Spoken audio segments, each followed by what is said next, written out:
Құрметті оқырмандар, оқушылар, ұстаздар, әрқайсымыз үшін жақында қымбат мереке 1941-1945 жылдардағы Ұлы Отан соғысы. Жеңіске жету жолында қазақстандықтардың асқан ерлігі мен жанқиярлығы Отан соғысы тарихындағы жарқын беттерге айналды. Сондықтан жеңіс күні әрқайсымыздың жүрегімізге жақын. Биыл жеңіс күніне 75 жыл. Жеңіс деген жақсылықтың сыңары, жігерменен құштарлықтың құралы. Күрескердің арманы мен ұраны, қуаныш пен мерекенің бұлағы. Біздің санлақтар, жауды жеңген солдаттар, атақты отан ел үшін, бақытты туған жер үшін. Даламыздың даңқысын балауса гүл балған қыз, жанын қиып халқы үшін жанап түскен ақ жұлдыз. Туын жұқпай қолдағы опат болды ел үшін, кеудесімен қорғады азаттықтың жемісін.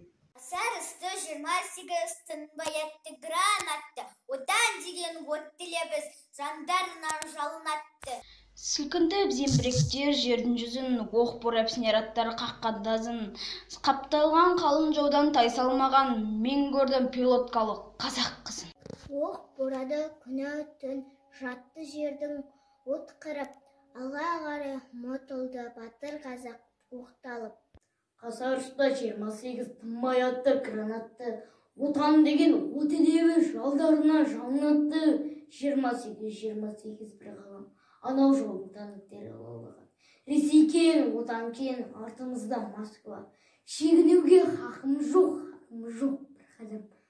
Туған елдің тәуелсіздігі мен бостандығы үшін жаны қиған ата-бабаларымызды мәңгі есте сақтаймыз.